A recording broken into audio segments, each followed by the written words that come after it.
It was Benjamin Franklin who said, "Dost thou love life? Then do not squander time, for that's the stuff life is made of." Our presentation today is entitled The Time of Your Life, and I hope you enjoy it. So what are we going to cover today? Today we're going to look at some of the properties of time, why it's important for us to manage time, and some of the most common time management challenges that we're likely to face, and 5 easy strategies for better time management. So the properties of time. Time is precise. A second is as long as a second is. A minute is as long as a minute is. It's predictable. It rolls on, day into night, into day, into night. Time is precious. It is priceless. Once that second occurs, it never comes back again. It's personal. It's yours. It's possibility laden. Anything can happen. It's actually all up to you. And as we hear the clock ticking, it is passing. Time is passing. Each second passing into eternity. So how much time do we have? How much time do you get? Well, we have 52 weeks a year, 7 days a week, 168 hours a week, 24 hours a day, 1,440 minutes a day, 86,400 seconds every day. And it was Jim Rohn who said, time is our most valuable asset. Yet we tend to waste it, kill it, and spend it instead of investing it. Time is the great equalizer. Mother Teresa, Donald Trump, Dee from Benefit Street, and Her Majesty all get exactly the same amount of time in a day, in a week, in a month, and a year. Even Batman, I had to put that in there, that's my little grandson. The thing is, we all get the same amount of time. How often don't we say, "Oh, but you have more time than I do," or "I have no time at all, I don't have enough time, I need more time in a day." Well, the good or the bad news is, you're not getting any more. But you're not getting any less either. The question is, what are you doing with your time? How well are you managing your time? Benjamin Franklin again. Time is a capital asset. You cannot borrow time, you cannot hoard time, you cannot work extra hard to earn more of it. All you can do is spend it. How you spend it is the difference between success and failure. So what is time management? Time management is the process of planning and exercising conscious control of time spent on specific activities, especially to increase effectiveness, efficiency, or productivity. Here are some of the results of mismanagement of time. Lost opportunities, lost income, low performance, loss of credibility, increased stress levels, feelings of overwhelm. There's just too much to do and too little time. Feeling out of control with the resultant mental and physical exhaustion. General ill health. Desperation. Many of us don't know the difference between urgent and important. And so instead of settling on doing the important things, we're dashing about doing the urgent things because we're not organized enough. So we end up feeling like failures. Here are some of the most common time management challenges, because we all have these challenges from time to time.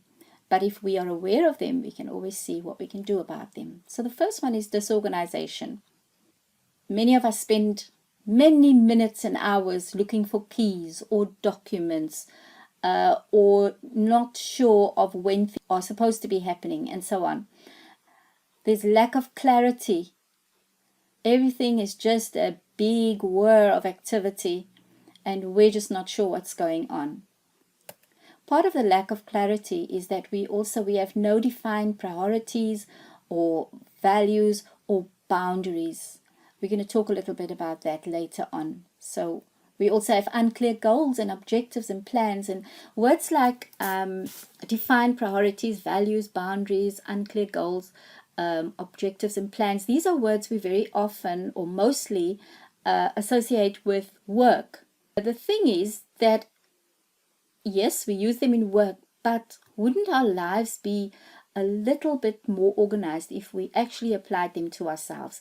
How many of us have personal values and have established boundaries for ourselves and for others, or know exactly what we're working towards? And these are things that we have to think about. What are my priorities in life? Because when you are clear on your priorities, it is easy for you to decide how you're going to use your time. If you have a clear goal and objective, then you can make a better decision about whether you will or whether you won't do something. Also, once you have a plan, you can stick with your plan, you can work your plan instead of just fumbling from one activity to the other. No or undefined vision. This is another word that we associate with work, but actually you and I should have a clear vision of what we want for ourselves to help us along this way to make the most use of the time that we have. And then our old friend or enemy, procrastination. Now we're going to do a whole session just on procrastination, so I will only mention it briefly in this presentation. But procrastination is a big problem for all of us. Remember, if you don't have a plan, you'll probably become part of someone else's plan, with the resultant frustration and disillusionment. And time will pass, and you will feel like you have nothing to show for it, and everything is just a big mess. M. Scott Peck said, until you value yourself, you will not value your time. Until you value your time, you will not do anything with it. So you have to believe in yourself. You have to believe that you can work better with your time. You have to believe that you can have a better relationship with time, that time can be an enabler for you and not an enemy chasing you or dragging you along. Time is like a valuable currency that you and I have that enables us to live the life that we were meant to live. Remember, God has gifted you and me with all the time needed to fulfill your life's purpose. It's up to you to make the full use of it. Actually, time management is not so much about managing time, because when we looked at the properties of time, time is pretty inflexible. And the flexible part in the equation is you and me. So time management is actually a misnomer. It is actually self-management. We have to manage ourselves. We have to manage ourselves within the time allotted to us. Whenever you want to go on a journey, if you're looking at a map, it's always important to know where you're going, but it's equally important to know where you are at the moment, because that allows you to work out your journey, and you will know how long it's going to take. You will know what might be along the way. So it's important for us to assess our present situation. Ask yourself some questions when you're starting on your journey of better time management or better self-management. How well am I using the time that I do have? What single achievement would make me feel better about my usage of time? Write these answers down, because these are going to give you clues to managing your time better. How would I feel if I was totally satisfied with my time management? Are you beginning to feel lighter already? What would it enable me to do? Think of all the things that you're currently doing when you're not managing, and think of the things that you might like to be doing instead. What difference would it make to my quality of life? Crystallize your thoughts, write it down, and use it to formulate a way forward. Now, I'm saying that, and some of you will say, well, I've hardly got time to do all the things that are happening in my day. How am I going to have time to do this? And that's where your priorities come in. You need to prioritize yourself sometimes. You need to prioritize your usage of time, because it is the substance of your life. It is what you have to enable you to achieve the things that you want to do. Everything that you think you might want to do takes time. I don't know if you've ever thought of it like that, but everything that you want to do takes time. So you have to sit down, take some time, sit down and think about how you are going to move forward, because it's your journey. It is personal. I said time is personal. Time is yours. I cannot give you my time. You cannot give me your time. You can only use the time that you have. And we know that you do have enough time to do everything that you are supposed to do. When we feel we don't have enough time, we are mismanaging ourselves. So, 5 time management power questions. Again, what are my 3 most important projects or tasks today? So let me just say these time management power questions, put them somewhere where you can see them during the day, and just intermittently ask yourself, stop just for a second, ask yourself these questions. Maybe you don't want to ask all of them. Choose the one you like the best. What are my 3 most important projects or tasks today? This is one of my favorite questions. What is the best possible use of my time right now? If I'm looking at what I'm doing and it is not taking me towards my goals, it is not on my list of priorities, it is not something that I should be doing, then, well, we come into question number 5. The question is, should I continue doing what I am doing now or not? So let's go to question number 3. I'm getting ahead of myself. What am I ultimately trying to accomplish? These are your goals. What am I losing or giving up by doing this? Something or nothing? Am I losing time with my family? Am I losing out on the good grade that I'm likely to get if I actually really apply myself and not spend my time playing this video game? Number 5, should I continue? Also a very important question. Should I continue doing what I am doing now or not? So any of these questions that you ask yourself, you can actually jump from the question to number 5 so that you can know whether you should be changing your activity or not. Try it. Number 2, set limits and boundaries. Avoid time-wasting individuals and situations. We all have that one person, perhaps at work, who is not very motivated, and so they're always looking where they can have a chat. They hang around the water cooler and the tea room and sometimes your desk if you have one, and they like to chat. They tell you about the things they've done that you are interested in and that you are not interested in, and they try to fish for your business, and they are talking about other colleagues. They're coming to gossip. Whatever it is they're trying to do, they are wasting your time. You need to avoid these people. You need to tell them that you are busy because you have a life to live and you have only so many seconds and minutes and hours in it. And spending time, wasting time is not on your agenda for the day. Review your roles. Many of us are so busy. I know I used to be really guilty of this one. You're very busy at home because you are kind of the kingpin doing something for everybody at home. But at work, you may have several roles, wear several hats, so to speak.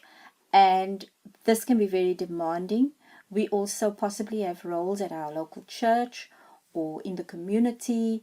And there's just so many things that we're responsible for. And even within one role, there may be certain tasks that we do not need to actually be doing ourselves, but we do. So we burden ourselves, we overwhelm ourselves. So just review your roles and decide whether it is actually absolutely necessary for you to be doing a certain thing, especially if you find yourself in overwhelm. Work expands to fill the time available for its completion.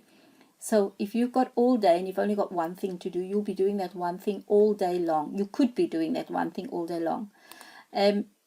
So Parkinson's law says unless you put limits on your work, it will expand into the rest of your life. Now, some of us have jobs that have the ability or the potential to gobble you up and spit you out. And if you have such a job, then you will know what I'm talking about. And especially now when many of us are working at home, it is possible that the lines start blurring between work life and home life. And you may even find a colleague who might be taking advantage in the sense that they don't like to stop working. And so you might find you getting calls later and later in the day to do certain things, and you're finding yourself at 9, 10, 11 o'clock still doing work. This is not a good thing. It's not sustainable. It might be for some kind of deadline, but if that is the norm, it is definitely not healthy. So just consider that if you don't set limits, if you're working at home, you need to set time. You need to say, look, I'm working from this time to that time on these days, and stick to that, because it will bring order to what you're doing. So let's have a look at the next one. This is a technique that I have found very useful, and I thought that I would share it with you. It's called time boxing. And time boxing is setting aside a length of time to focus on a task that you find complex, boring, or overwhelming. Now, this is one of the things that we will also discuss in procrastination, because sometimes the reason why we don't do something is because we find it complex, boring, or overwhelming, and so we'd rather be doing something else. And every time we start doing the thing, it's as if we want to choke. It's just not comfortable. So decide on a length of time that is less than the resistance you feel to starting. So in other words, if you feel that you can only work on that thing for maximum of 10 minutes, then you can set your timer for 8 minutes or so and say, look, that's as long as I'm going to spend on this at a time, because obviously the task might require a few hours, but if you do little bite-sized chunks, you will find that you will get through it, even if it's slowly. And you may even find yourself starting to enjoy it or getting into flow. For those who don't know, flow is when you are working, when you engage in an activity and you find that time just passes. You didn't realize you've been at it for 2 hours, 3 hours. That is when we're working in flow. We're working at our best pace, and we're enjoying what we're doing. So you might even find that something that you initially found complex, boring, or overwhelming, if you just nibble at it, you might find that you actually begin to enjoy doing it. So the only question you need to ask yourself is, can I afford this time, and can I face working on this for this long? Some people have come back to me and said that they really found this technique useful, so perhaps it will help you too. Number 3, get organized. Have a diary.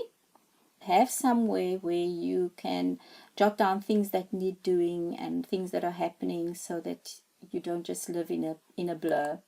Have a weekly planner. Have a menu planner if you're responsible for meals at home, and a gap analysis form. This is something that is very useful. You don't need a specific form, although we do have some we can provide. You can just take a normal piece of paper, draw 3 columns. In the first column, you say how you would like a particular area of your life to be or to function. The second column, you write how it currently is, so that requires you to be painfully honest. And in the last column, you just write what I am going to do about it. And that will be your action plan. What do you intend to do about the difference, the gap, in other words, between how you would like things to be and how they currently are? It's very useful and eye-opening and motivating for some. Set out specific goals for your day, your week, your month, etc. You can do that using your gap analysis. For instance, if one of the areas that you're unhappy with is maybe the time that you get to work, maybe you're always late, for instance, then you can write in the first column to be on time for work, and then in the second column where you say how it actually is, I'm late 4 times a week. And in the last column, you'll say, well, what am I going to do about it? I'm going to get up early. I'm going to go to bed earlier. I'm going to set an alarm a little bit earlier, or whatever the case, whatever you decide. And this can become a specific goal for a week. You see, I'm going to do this for the week. And see, there's so many things, anything you can do that with, any area that you're dissatisfied with. So amidst all of this, as if you are a person who is rushing around, feeling overwhelmed, it's really important to look after your health. It is not a mistake that I put this here in get organized, because you can't get organized if you are unwell. You need to work with your physical health, look after yourself, get enough sleep, get enough exercise, eat well, and so on. Another thing that we need to do as part of our organizational strategy for ourselves is managing electronic and social media. We live in a society where it is difficult for us now to think how we could function without our electronic gadgets. They are really good to have, but we have to remember that we are supposed to be in control. So sometimes you need to turn off your notifications. You decide when to check your device. Obviously, if you need it for work, you need to take that into account, but you don't have to get every single notification all the time and interrupting your day, interrupting your flow if you are lucky enough to get into that state. So be aware of how much time you are spending on social media. In addition, managing emails, disable notifications as well if you are wanting to achieve something, maybe just for half an hour, for an hour, because sometimes you just start working and then you get the little notification, and so you like a child who needs to open a present and you need to go and see who it is, and very often that email will take you away from what you were currently doing. So have a set time again for answering emails and tidy your inbox. I've put an asterisk there because there's some special techniques which I'm not able to discuss in this presentation, but if you want, you can contact me and I will send it out to you or have a short discussion with you. Be systematic when dealing with your emails, and that again is part of the tidy your inbox strategy. So number 4 is avoid procrastination. Procrastination is hands down our favorite form of self-sabotage. Procrastination undermines our attempts to accomplish our plans and our goals. Now, we will be doing a full session on procrastination, so I would like you just to look out for that. And finally, stay focused. By doing all the above, identify your highest goals and work at it in manageable chunks. Avoid distraction, value your time as well as yourself, and stay organized. So here's a summary of what we covered this morning. Assess your present situation. Be honest with yourself. Number 2, set limits and boundaries. Limits on yourself in terms of how much time you are prepared to spend on certain things, and for instance work, you are not to be working all day and all night. So set limits on yourself and set boundaries on other people, the people who are likely to be coming to waste your time, those people who make calls that have no end, and so on and so on. Number 3, get organized. Plan to be successful. You're not going to be successful just by chance. It's just not going to happen. Number 4, avoid procrastination. And number 5, stay focused. In closing, I would like to leave you with Psalm 39 verses 4 to 5, which said, Lord, remind me how brief my time on earth will be. Remind me that my days are numbered and that my life is fleeing away. My life is no longer than the width of my hand. An entire lifetime is just a moment to you. Human existence is but a breath.